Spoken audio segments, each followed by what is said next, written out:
এদিকে সকাল সকাল অনেকগুলা নিয়ে আসলো।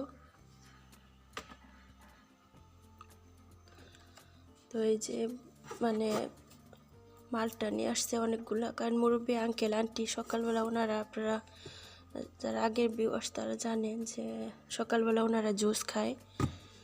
তো এটা বাড়তি সবগুলো এখানে না, এই যে আমি জুস বানাবো।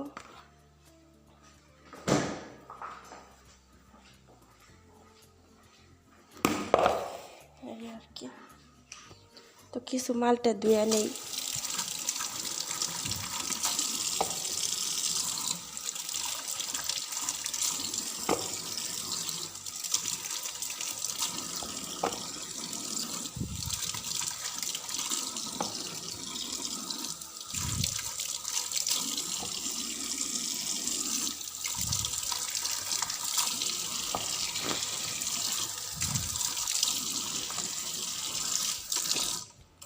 আজকে আমার অনেক কাজ আছে, কিন্তু মুরব্বী আঙ্কেলের সকালে নাস্তার জন্য আমার দেরি হয়ে যেতেছে কাজ।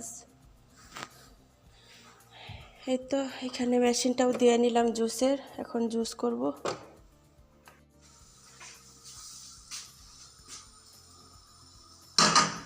এই যে রাবেয়া বানাচ্ছে প্যানকেক, সাতটার রাবেয়া সাতুরা। এই যে দেখেন, মাশাআল্লাহ মাশাআল্লাহ। মাহুদ্দিন হারারা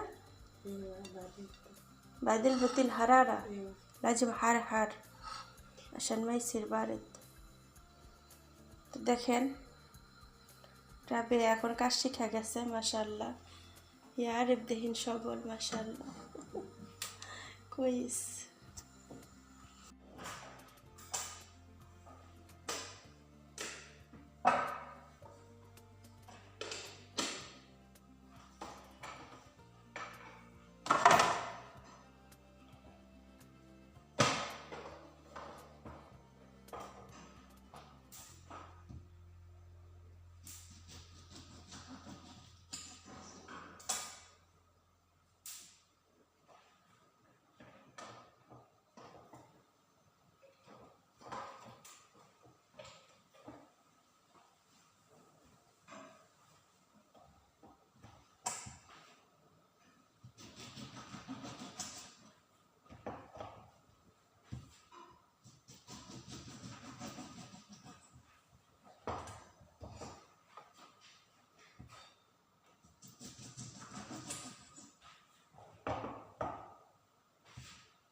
সাগির নার, হ্যাঁ সাগির নার।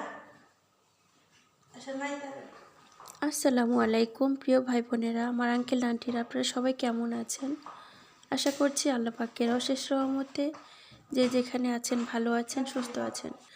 প্রতিদিনের মতো আরও একটি ব্লগ নিয়ে চলে আসলাম আপনাদের মাঝে। আশা করছি সবার কাছে অনেক ভালো লাগবে।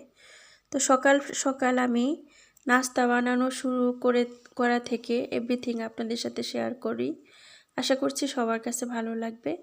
তো এখন আমি মুরব্বী আঙ্কেলের জন্য, তাদের জন্য জুস বানাইতেছি। আর আপনারা দেখছেন যে রাবেয়ার সাথে অনেক কাজে আমি হেল্পও করতেছি।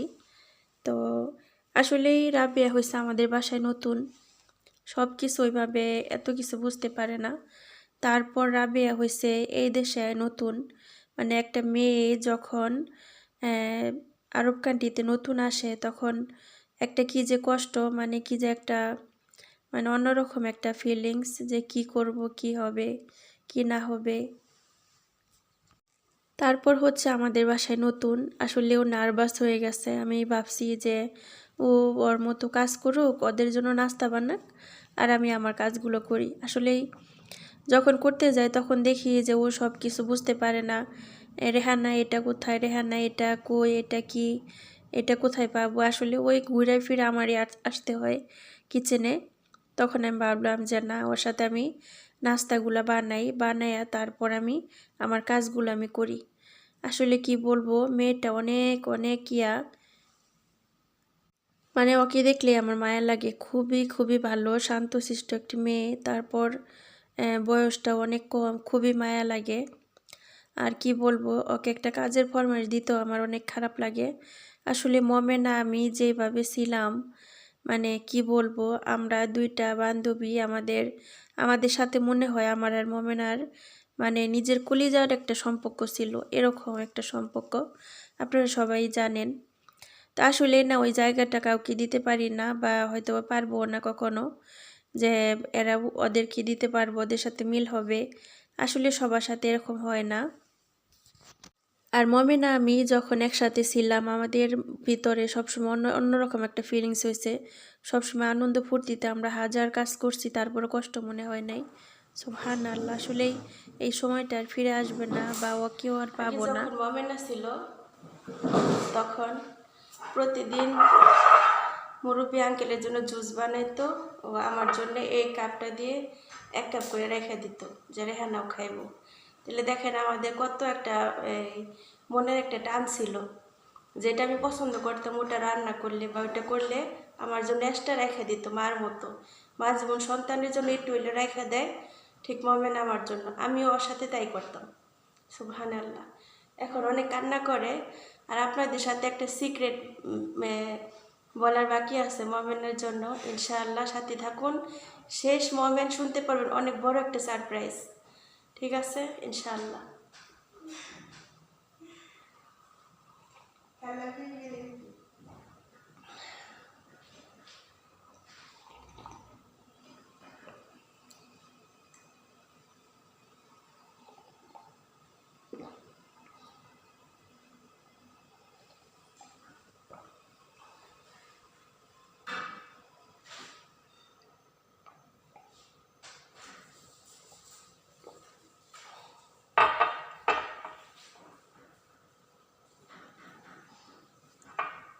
তো অনেকদিন পর খাইলাম, আর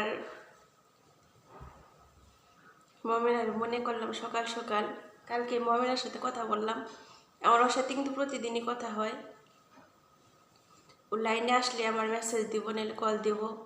অনেক কান্নাকাটি করে, বাট কিছু করার নেই। তা আপনাদের সাথে মমিনার সারপ্রাইজ এবং আনন্দময় সময়টা শেয়ার করব কখন, লাস্ট মোমেন্ট, ইনশাআল্লাহ। বাই।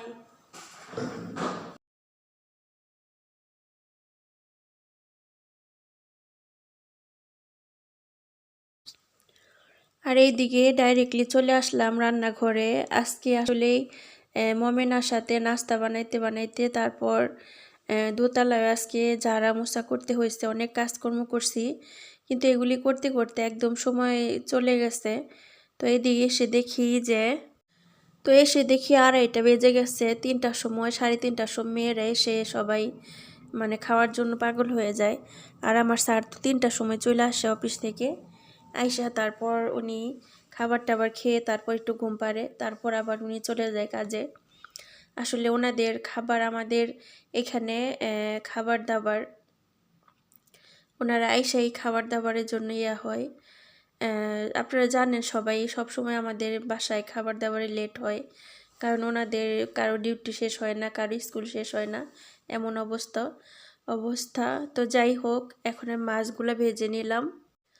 আর এইদিকে আমি মশলা কষাইতেছিলাম। আজকে আমি মাছ দিয়ে বিরিয়ানি রান্না করব ইনশাআল্লাহ। তো এটার মধ্যে বিরিয়ানি আমি রান্নার মধ্যে এই যে দেখতেছেন অনেকগুলো পেঁয়াজ আমি করছি, কষাই নিছি।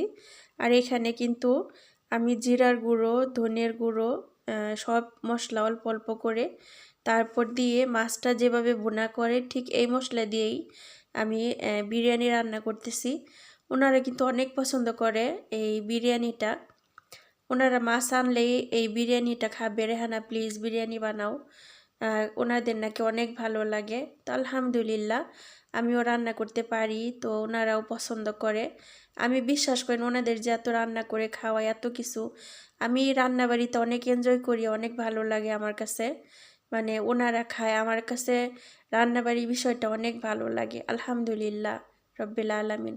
অনেক মেয়েরা আছে এত কাজকর্ম করে রান্নাবাড়ি করতে চায় না, কিন্তু রান্নাবাড়িটা আমার কাছে ভালো লাগে, তাই আমি করি। তো যাই হোক, অনেকে হয়তো বা বলবেন যে আপু তুমি কি বাবুর্চির কাজ করো? না, আরবের ঘরে যারা কাজ করে তাদের বাড়ি ঘরের কাজকর্ম এভরিথিং করতে হয়।